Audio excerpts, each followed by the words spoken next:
네, 안녕하세요. 중학교 3학년 사회. 자, 오늘은 인구 이동의 요인과 그 유형에 대해서 39번 프린트 내용을 한번 얘기해 보도록 하겠습니다. 자, 인구 이동은 우리가 이사를 하거나 외국으로 이민 가는 걸 생각하면 됩니다.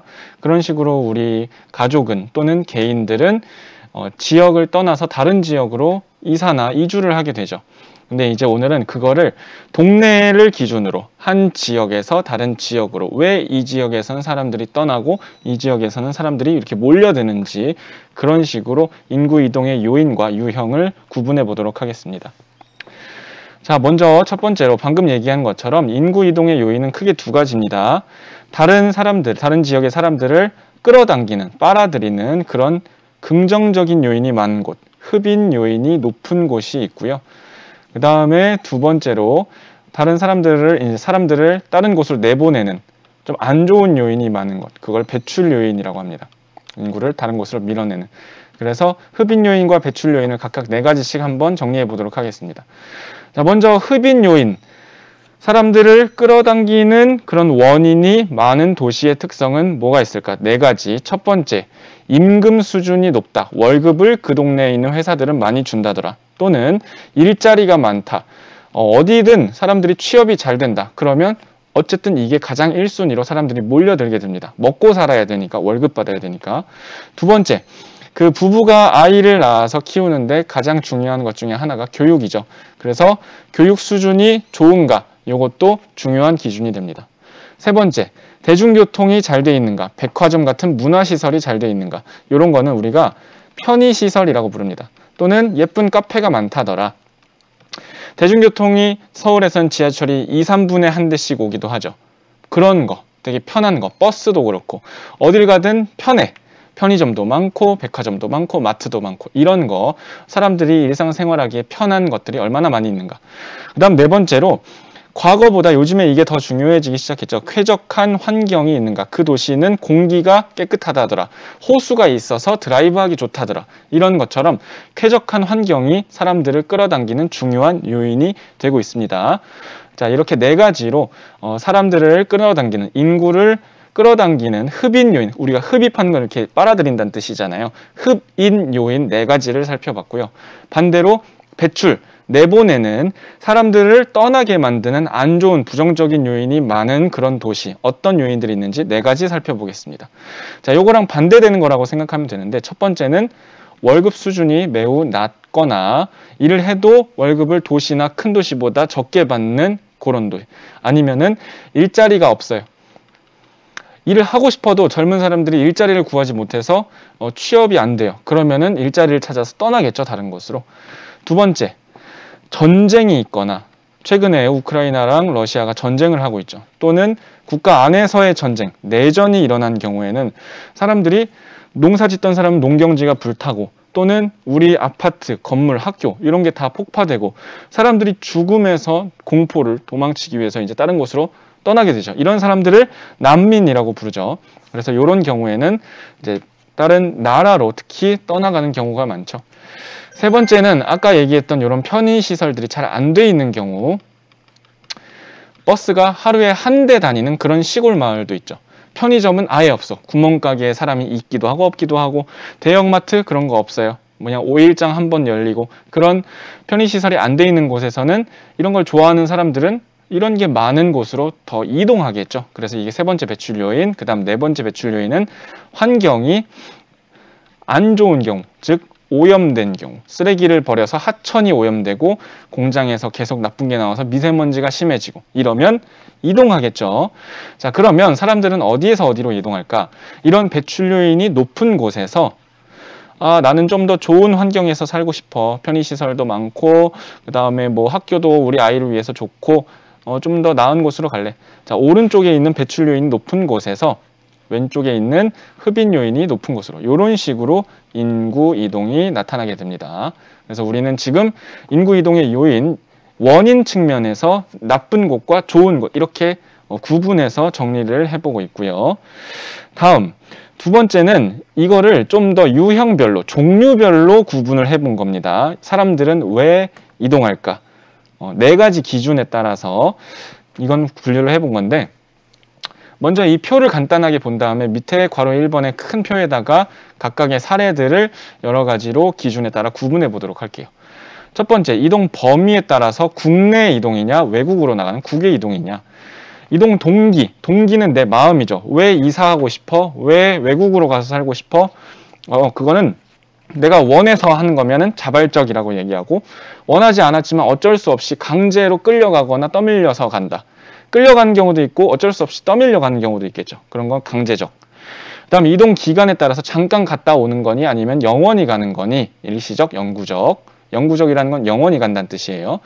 그 다음 이동 원인에 따라서 돈 벌려고 가는 거니 경제적인 원인, 정치적인 박해를 피해서 가는 거니 너 종교의 자유를 찾아서 종교적인 원인. 그 다음 정치적인 원인, 뭐 정치적인 박해를 피하거나 또는 뭐 여러 가지 이유로 정치적으로 이동하는 경우도 있어요. 그 다음에 환경적인 원인, 환경이 안 좋아져서 이동하는 경우, 뭐 이런 거. 정치적인 원인은 좀 이따 보겠지만 우리나라 예전에 일제강점기 때 독립군의 활동, 나라를 되찾기 위한 뜻깊은 그런 분들의 활동을 정치적인 거로 볼 수 있겠죠. 정치적인 게 나쁜 게 아니라 우리 국가 대 국가의 문제를 해결하는 거니까. 자, 그러면 이런 네 가지 기준에 따라서 이런 유형을 한번 구분해 보도록 해볼게요. 자, 첫 번째, 아프리카 흑인 노예 이동. 이거는 유럽의 아프리카를 식민 지배했던 국가들이 이 남아메리카에서 농장을 이제 경영하기 위해서 강제로 끌고 간 거죠. 그래서 이동 범위는 국외 이동이고요. 이동 동기는 강제적 이동입니다. 이동 기간은 가서 그 후예들이 지금까지 계속 살고 있기 때문에 이건 영구적인 이동이라고 봅니다. 그리고 이동 원인은 경제적인 이유로 강제로 끌려간 것이죠. 유럽인들이 돈을 벌려고. 이런 식으로 구분을 쭉 해볼게요. 두 번째, 독립군의 해외 기지 활동. 만주에 있는 그 신흥무관학교 이런 데서 열심히 무력 힘을 길러서 나라를 되찾겠다 하는 활동. 어쨌든 외국으로 갔죠. 국외로 갔고요.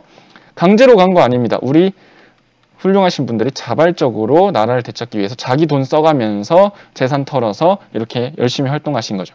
이동 기간은요, 일시적이에요. 왜냐하면 거기에 남아 계신 분들도 지금 계시지만 대부분 우리가 광복된 이후에 많이 돌아오셨어요. 여기저기서. 그래서 일시적인 이동이라고 보고요. 이동 원인은 정치적인 원인이다.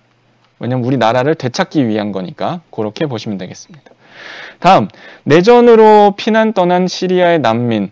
시리아라는 국가에서 내전이 발생했어요. 그래서 외국으로 떠났다. 자, 요런 거는 외국으로 갔으니까 전쟁을 피해서 난민이 되었죠. 국외 이동이고요.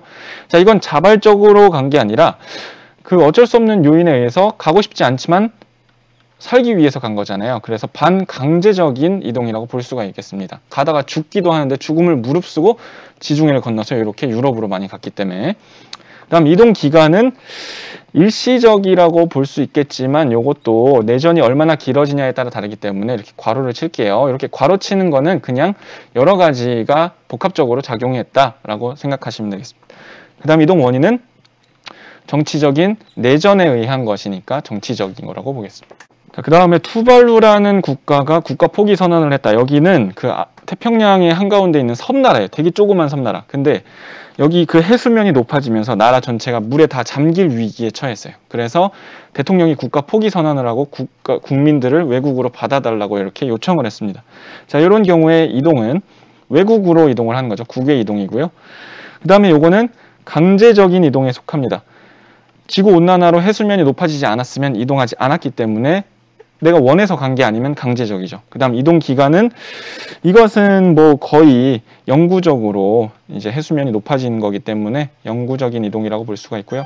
이동 원인은 요런 게 바로 환경적인 원인이라고 합니다. 그래서 이런 투발루의 국민들을 환경 난민이라고 부르기도 하죠.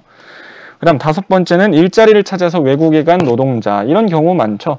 인도나 이런 개발도상국에서 돈을 많이 주는 그런 국가로, 개발을 많이 하는 국가로 이렇게 이동하는 경우가 많은데 이것도 역시 국외 이동이고, 이거는 돈 벌려고 하는 거니까 경제적인 이동이고, 이동 기간은 일시적일 수도 있죠. 갔다가 다시 돌아오는 경우. 하지만 영구적으로 계속해서 가는 경우도 있습니다. 거기에서 정착해서 사는 경우, 그런 것들이 있기 때문에 두 가지 다 해당하고, 그 다음에 이동 원인이 경제적인 원인. 여기 지금 이동 동기를 잘못했죠. 이동 동기가 경제적이 아니라 자발적이라고 써야겠죠. 여기에 자발적인 원인 이렇게 고쳐주시고요.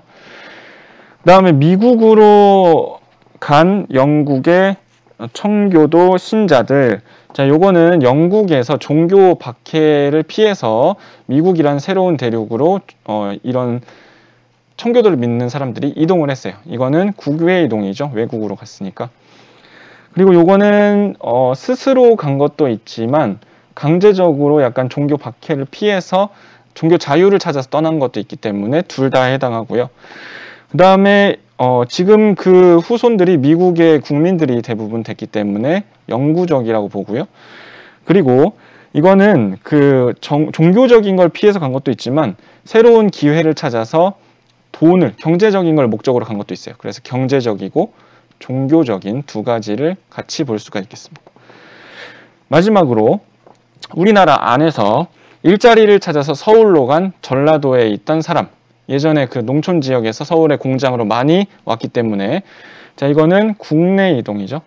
그리고 이거는 스스로 온 거기 때문에 자발적인 이동이고요.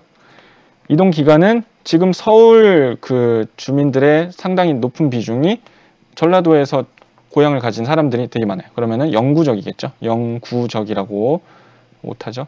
그 다음에 이거는 경제적인 원인이겠죠. 돈을 벌려고 온 거니까. 그래서 이렇게 표를 정리를 쭉 해볼 수가 있고요. 만약에 시험이나 이런 걸 본다면 그 사례가 주어질 거예요. 그러면 그 사례를 이 기준에 따라서 나눠야 됩니다. 이걸 다 하나하나 외우는 게 아니라 이 사례를 보고 생각해서 2개 중에 하나, 4개 중에 어디에 들어가는지를 생각하면 요거는 자동으로 쭉쭉쭉 나오겠죠. 자, 그럼 마지막으로 세계 인구 이동의 모습을 이 지도에다가 대략적으로만 표시를 해보고 오늘 수업 마칠 건데, 이거는 좀 교과서에 나오거나 큰 인구 이동의 흐름만을 한번 표시해 보도록 할게요. 모든 인구 이동을 다 우리가 표시할 수는 없으니까. 첫 번째는 이제 유럽에 있는 국가들로 그 가난한 나라에서 일자리를 찾아서 많이 이동을 했습니다. 그래서 이쪽에 영국이 있고요. 여기는 흡인 요인이 높은 국가들이겠죠. 그 다음에 여기 프랑스랑 독일. 이쪽에 선진국들로 아프리카, 북아프리카나 이런 데서 이런 식으로 많이 이동을 해왔고요. 이렇게 이 지도 화살표는 대략적으로 그려주면 됩니다. 그 다음에 터키에서도 독일로 엄청나게 많이 갔어요. 이렇게. 그 다음에 인도에서도 이렇게 많이 갔고요. 인도는 워낙 인구가 많기 때문에 여기저기 세계로 많이 흩어져 있습니다. 그래서 이 첫 번째 인구 이동은 인도나 또는 아프리카 북부의 알제리라는 국가, 예전에 프랑스 식민지였어요. 엄청 큰 나라였어요. 그 다음에 터키, 이런 데서 어디로 갔다? 유럽에 있는 선진국들, 영국, 프랑스, 독일, 이런 국가들로 이렇게. 그래서 요즘에 영국이나 뭐 독일의 사람들을 보면, 국민들을 보면 이 영국 같은 경우에는 인도계 출신이 높은 장관이나 이런 경우도 많고, 독일도 터키계 출신들이 되게 많은 비중을 차지하고 있습니다. 그런 모습을 첫 번째로 정리를 해봤고요. 그 다음에 또 흡인 요인이 높은 곳이 여기 있는 아프리카 이쪽에 반도가 있죠. 여기가 사우디아라비아 반도인데, 아라비아 반도에 있는 사우디아라비아. 사우디아라비아는 돈이 많은 국가죠. 석유로. 그래서 요즘에 그 번 돈으로 공사를 엄청나게 많이 하고 있어요. 이것저것 건물도 짓고 뭐 이런 거, 높은 빌딩 이런 거 짓고. 그래서 일자리가 많이 그러니까 생기잖아요. 건설업계에서. 그러면은 그런 노동자들이 필요하니까 사람들이 많이 있는 동네, 이런 데서 이쪽 사우디로 노동자들이 많이 가는 모습이 나타나고 있습니다. 인도, 파키스탄, 그리고 이집트도 인구가 되게 많은 국가 중에 하나예요. 그래서 여기서 사우디아라비아 쪽으로 공사, 그런 건설 현장의 노동자로 많이 간다. 그래서 실제로 사우디아라비아에 가보면 파키스탄 사람들이나 이런 노동자들의 모습을 되게 많이 볼 수가 있어요. 자, 그 다음 동남아시아 쪽에서 이제 일자리를 찾아서, 우리나라도 이제 베트남이나 이런 데서 사람들이 많이 오죠.